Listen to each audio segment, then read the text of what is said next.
What's going on, guys? This is the World's Strongest Man, and you're listening to the Battleground Podcast.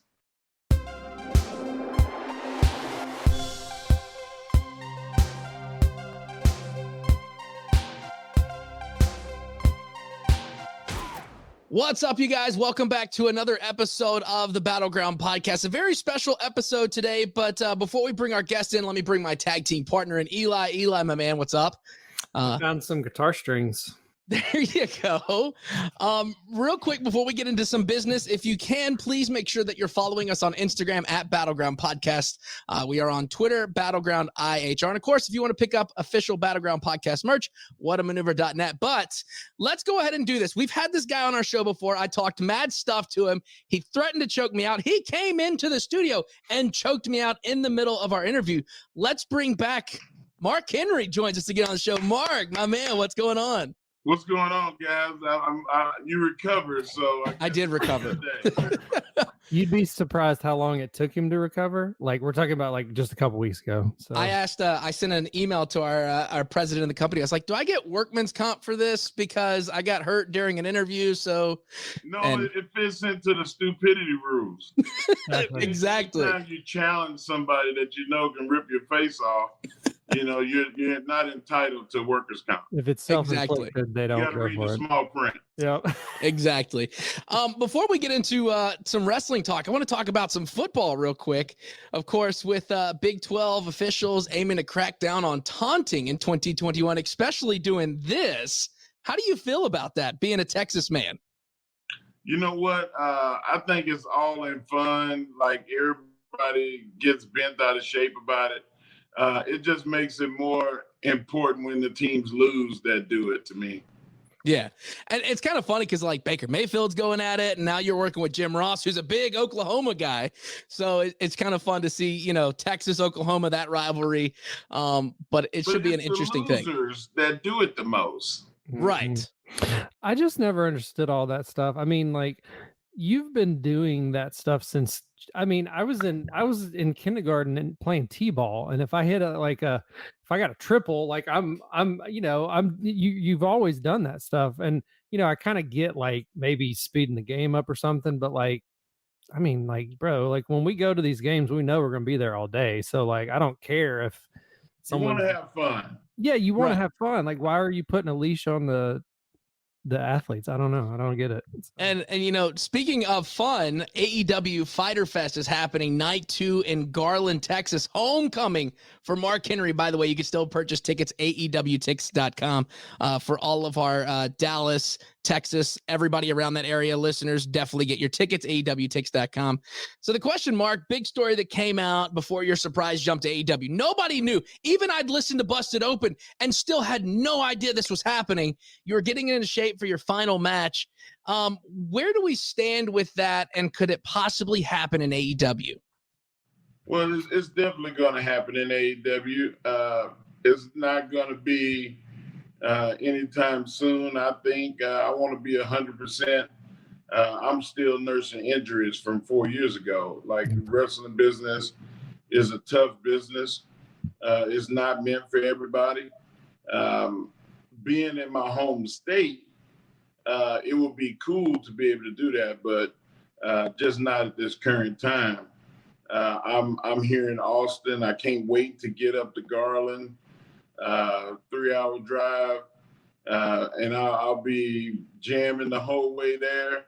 And I tend to kind of like to listen to old wrestling matches and just listen to the commentators. And that's what I've been doing lately, because I will be on a new show called Rampage on AEW, and we're going to be on Fridays. I'm sure you've seen the commercials. Mm-hmm. Like, I want to be the best commentator there is. I want to compete with Jim Ross. I want to compete with Michael Cole. I want to compete with Pat McAfee.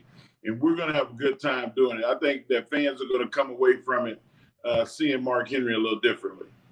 Oh, for sure. And we're pretty excited about that. And, you know, there's a lot of stuff, a lot of exciting stuff centered around AEW. And, of course, bringing you in, Big Show in. And Eli's got a pretty good question about some talent stuff. Yeah, so one of your, I don't want to call it hidden talents, but one of the talents that maybe a lot of people don't know about you is your ability to discover talent, bring in the people, diamonds in the rough, all that kind of stuff. AEW, obviously different company, different goals, all that kind of stuff. What are you looking for with new talent that you want to bring in for AEW compared to, WWE has this perception of land of the giants and all that kind of stuff. What are you looking for talent bringing in for AEW? I want people that love pro wrestling. I mean, that just live and die by it. 17 hours of wrestling a week, and it's not enough for me. Right. I'm on the air up to 7 hours a week talking about wrestling. Mm-hmm. I talk wrestling with my kids. Like, wrestling is my life. I want somebody like that first. Yeah. Secondly, I want people that walk in the room and people go, "Oh my God, who is that?" I don't know who they are, but wow, looking. Oh man, they're holding court. Let me walk over here and hear what they're saying. Like, I want people to dominate a room when they walk in it. Those people will be easy to train to be pro wrestlers. For sure. And very exciting stuff. Of course, you could still grab tickets to AEW Fyter Fest Night 2 in Garland, Texas. Homecoming for Mark Henry. You could grab your tickets right now. Quick. Yeah, they're going fast. I was looking at them, and every time I see a pre-sale or anything with AEW, I go to log in, boom, gone. And I was like, well, I guess I now have to apply for media credentials now if I really want to get there, because I'm always about supporting the brand. So I want to go back just a quick before we jumping off of our questions. June 4th, you show up at AEW Dynamite. You explain everything that you're there for. Was it one of those subtle messages that you wore the pink salmon shirt that night? It was subtle. It was okay. Kind of like, I let people know that I have a flair for history, and I want people to remind people, not in words, but I want to remind you in moments, and people remember the moment where I wore the salmon jacket, Mm-hmm. and I wore a little salmon shirt just to tie it all together. Because I was sitting there watching it, and I remember tweeting you. I was like, I see what you did there, Mark, rocking the salmon colored shirt. I mean, the little subtle hints of taking it back to the past as a wrestling fan, we noticed that kind of stuff. And I kind of marked out for that, no pun intended. I always say that's what I do, but like, I realize what it takes to tie things together because I want to entertain the people. Right. My purpose is not to go out there and go out there and be a glory hound. It's like I'm going to perform for the people. Exactly. I want you to get your money's worth. Mm-hmm. And if you come to Garland, I promise you will get your money's worth. The AEW shows, they're not selling out for no reason. They're selling out because people know that they're going to get quality entertainment, that they're going to be a part of something that's building into what could be the number one company in the world one day. For sure. And don't you want to be a part of something that grows? Don't you want to be a part of something that has fire and flair to it? Like AEW is where it's at. Yeah, and I mean, you've seen, and we've all seen it as fans, because we were at one of the first AEW Dynamite shows when it first started before the pandemic happened. And, having seen a lot of AEW growth from the outside looking in, and now as an employee, what are some of the areas of opportunity for AEW to improve and grow upon? Because right now, you look at ratings every week. Astronomically, they're excelling every week, selling out venues. I mean, you're going to a tennis stadium, and I was looking at tickets for that, and there's not very many left for those either. Yeah. We've already sold 15,000 plus. There's only 2,000 tickets left. There's not going to be enough tickets for walk up. Yeah. So in the next month, people need to get those other 1,800 tickets. Otherwise, you'll be watching on TV. What we say in the wrestling business, you'll be all out. All out. rather than all in. So the number one thing that I would have to put up there is we have to do more of this. Marketing and creating relationships with media, not just the big media, but the grassroots media, the podcasts, the companies that are interested in pro wrestling, not only to market, but also just fans. And community involvement. We will be reaching out to people that are terminally ill, as I will do today on Twitter after I get through talking to you guys. Nice. We're going into the Boys and Girls Clubs in the communities that we go to, the Special Olympics and Wounded Warriors and different things that are dealing with our military.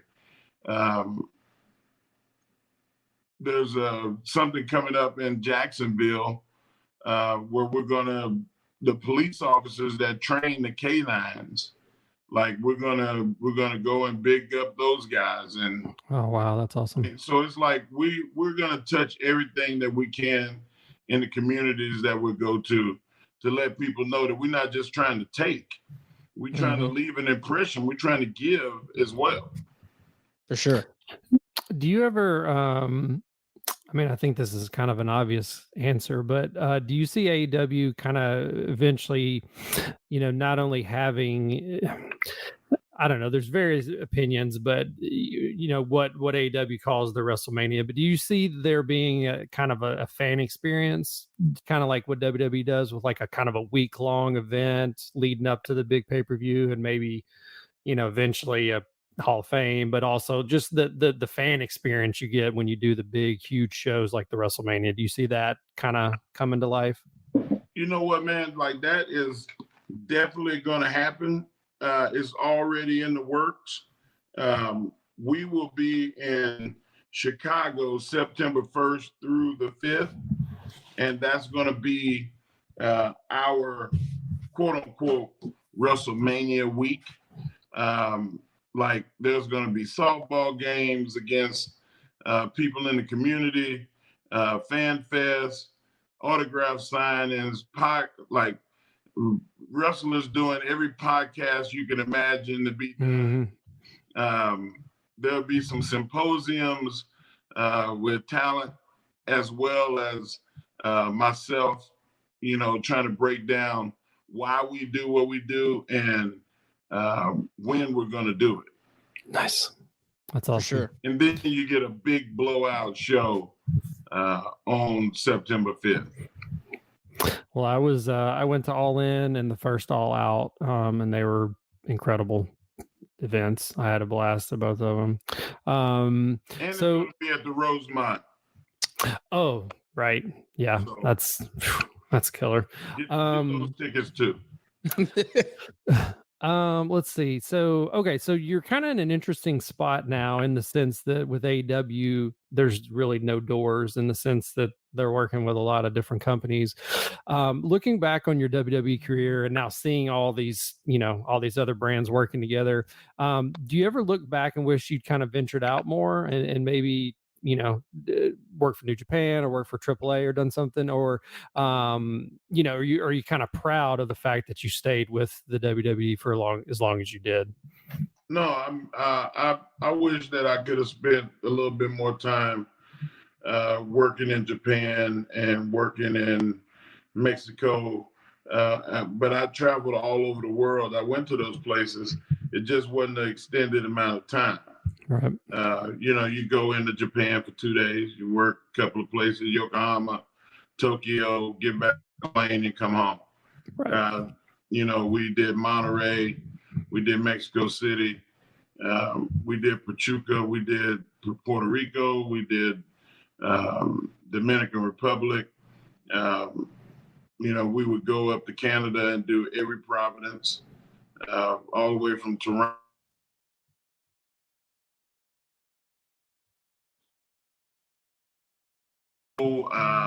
No place that we left untouched. Now I want to do that with AEW. Yeah, That's a perfect answer. Of course, coming up on in July 21st, you can still grab tickets. AEW Fyter Fest Night 2 in Garland, Texas, on sale now. Not very many left. Homecoming again for Mark Henry. This past weekend we were home state. Lone Homecoming. Star State. We're just gonna say it's homecoming. Anytime you go to any place in Texas, it's homecoming for Mark Henry. That's what we're just gonna say. So one cool thing is you see a lot of the companies working together. This past weekend we were at Slammiversary, amazing show. Kenny Omega absolutely crushed it. Thunder Rosa, who's seen on AEW, and of course with Jay White showing up. What was your first thought when you saw all these companies working together and it all centered around AEW? I thought, what a novel concept.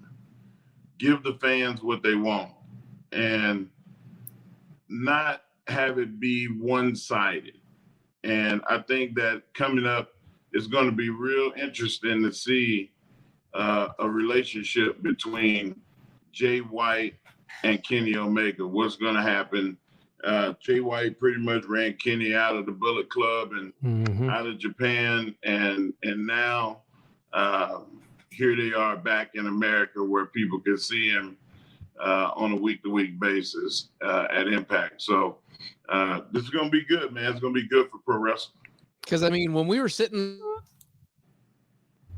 there and we saw, the Bound for Glory thing, and the first logo that showed up was AEW, I was like, as a wrestling fan, this is the greatest thing in the world because it all centered around one person, and that's Tony Khan, which is a great thing because growing up as a wrestling fan, you didn't see that until, the invasion happened back, in the day. Now you're legitimately seeing AEW saying, you know what, we'll work with you. We'll work with you. We'll work with you. Let's all succeed as a wrestling fan. Because that's the good thing about Tony, right? Yeah, but that's not absolutely correct. Like, during the time of Andre the Giant, Andre traveled and worked all territories. Yep. And they're like Ric Flair. Not, led to be with one company. And there are a lot of guys that are at that level of traction that are not doing what they should, and just be a true independent contractor and go to AEW and WWE and New Japan and AAA and MLW and Impact and ROH, wherever that there's wrestling, go and be the big fish and one, get the check. Yeah. And then two, speak the pro wrestling gospel to the big networks in Hollywood so that we all get to eat. For sure. And I've been throwing this out to like every guest, so I'll see what your opinion is. So, late 80s, there was a super card, there was a huge event. Well, it ended up not being huge, but there was a huge event that was trying to go against Vince, and you had like AWA, CWA, WCCW, you had all these federations that banded together and had one big super show. Do you think that the climate today would work for that? Like a mutual, AEW, Ring of Honor, Impact, New Japan, like just have a super show and just give the fans every fantasy match they've ever wanted, kind of a deal? You know what? I don't know. I think that AEW is doing it on its own. Yeah. Like, we don't really need anybody else to do that, but it's cool to have the Forbidden Door and to be able to work with Impact and Power and as far as organizing something that's a collective, I don't necessarily think that is needed because we're already doing it. Yeah, that's true. That's a good point. Well, now that you're officially all in and you've signed with All Elite, and you've gotten to see the roster in person in Jacksonville, who would you say has surprised you most on the AEW roster since you've signed with them? I've had a lot of surprises. I really like Will Hobbs' work ethic. Yeah. He's a sponge. He wants to learn. He wants to be better. Darby Allin, Ricky Starks, All Ego, Ethan Page. are people that I talk to on a regular basis. Max Caster, talented. Anthony Bowens, the Acclaimed is one of my favorites. Oh yeah, they're killer. I play favorites. Yeah. There'll be people that say, "Oh man, it's not fair. You got to be good to everybody." No, you got to be good to everybody, but there is favoritism in this world, and if you want my affection, you want me to co-sign for you, you're gonna have to do extra. Yeah. The people that do extra and the people that get my attention, they're gonna get treated different. Everybody's not gonna get treated equally. Right. Everybody's gonna get treated fair. Right. I will say I like when the Acclaim come out and they have their microphone and they're just no rules whatsoever and just nothing is off limits. They rip everybody. Yeah. Man, and they will talk about your mama. Yeah. I mean, when they rip Moxley and Oral Sessions, and I was like, oh my God, like this, did that really just happen? Mm-hmm. Like, yeah. Wow. Well, I just recently fostered a deal with TMZ and Max Caster. So now every week he's going to be on TMZ, ripping Hollywood, ripping sports, ripping wrestling. Awesome. So like tune in to see what Max Caster is going to do every week. That's crazy. It's amazing. What is the what's the Mark Henry paying dividends? Man, making deals. I tell you what. What is the what's the upside for Jade? Where do you see her? Everyone kind of says she's like diamond in the rough. Like what's your opinion of her so far? Jade is going to be a superstar. I told her recently, I said, you're me. Yeah. You're a star, you're a celebrity, and you're coming. Well, she's one of those that you said when she walks in the room, people are like, who is that? Like, right. You don't know if she's a model, you don't know if she's an influencer, you don't know if she's an actor. I mean, she just has that kind of once in a generation look. All of it. Oh, yeah, without a doubt. And we'll do all of it. It's just that she's gonna have to get to the point to where she can wake up at 4:00 in the morning, and if somebody grabs her in a headlock, she'll know exactly what to do. Yeah, she can get waking up at 4 a.m. and do 15 minutes. In the industry, there's a lot to learn, and you want to learn it on a good clip, but you don't want to do it so fast that you get injured and that kind of thing. And she has tried to do things that she probably shouldn't be doing yet, and she's gotten injured. So we're going to slow down, work the fundamentals, and let her evolve. It took me 3 years. Yeah. She's been in less than 1. Yeah. So the Jade Cargill that we're going to get in 3 years is going to be one of the main event players on the show. It's going to be insane. She's already must-see TV. Yeah. But man, we'll be talking about her like we talk about Kenny Omega in 3 years. That's strong. Write that down as of July 19th. He just said it. Yeah, he did. So there's a huge show taking place in Garland, Texas on the 21st, Texas. AEW invades the Lone Star State. Of course, you can still grab tickets right now. AEWtix.com. Let me ask you this, Mark. How important is Texas to the history of pro wrestling? Oh, it's very important. Texas has historically been really hardcore wrestling. Every state or every city in the great state kind of adopts about its Texas tough guy, tough girl philosophy. Mm-hmm. Wrestling is not meant to be to the faint of heart here. You're going to see blood and guts, and you're going to see endurance matches. You're going to see people wrestle for 30 minutes, an hour. Like Texas wrestling is different. So we're the bigger and the better brand of wrestling in the country.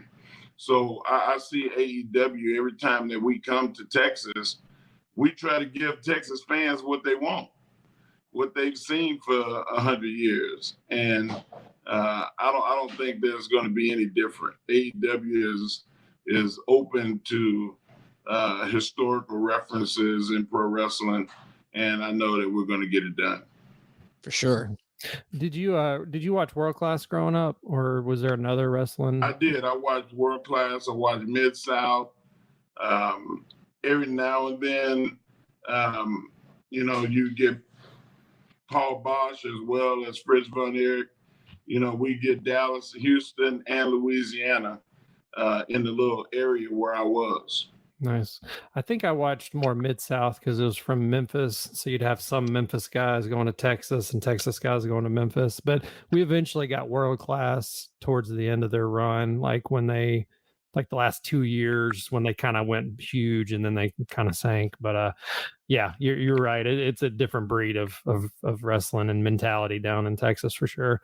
So we have a fan question, and maybe a little random, but we just said we'd ask it. It's our listener, James Viscardi, who is Jim Viscardi on Twitter. He wants to know, if you ever return to the ring, would you wear a Dark Side inspired gear? DC Comics comic Dark Side. Mark already knows where this is going. That look right there said it all. I love Dark Side. I always loved his demeanor, the hands behind the back. A lot of people don't know I'm kind of a comic book nerd. And Dark Side is just a really, really tough guy that was the only person I ever saw even hand Superman his ass. Yeah. And I don't see a problem with that. I could see that being something that I could oblige, get a little Dark Side gear made.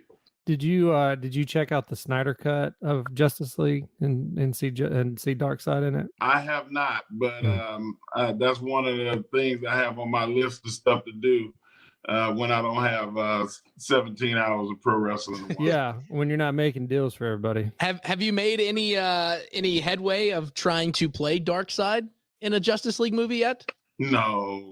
Somebody posted something and I jumped on it and retweeted the photo and said, man, this would be awesome. I'd love to do this. But they had already casted Dark Side. We could start a petition to change it. I mean, if everybody started a petition to change Sonic the Hedgehog and give him real teeth, and, I'm sure we can get him to change that real quick. Well, knock it out, man. If you want to take on that project, go ahead. We'll see if we can close the deal like you did. Well, yeah, that's the plan. Of course, Mark Henry, we do thank you for being on the show today. And of course, you could still grab tickets to all of our Texas listeners right now. AEW Fyter Fest Night 2, Garland, Texas, on sale right now. Grab your tickets before they're gone. AEWTix.com. We'll put a little scroll down here at the bottom. You can check it out there as well. Right there, AEWTix.com is where you could get those tickets for AEW Fyter Fest. Looking forward to Mark showing up. Not sure what's going to happen, but there'll probably be some subtle hint, right? That will be like, aha. Maybe like I think I'm close. I'm that guy that keeps his mouth shut and let the fans be surprised. Maybe like a little hand lapel up here on your jacket. We'll see. Well, Mark, once again, thank you, man, for being on the show, and definitely have to get you back on, and hopefully we'll get AEW through Nashville and get you back in studio again. All right, man. Y'all be good.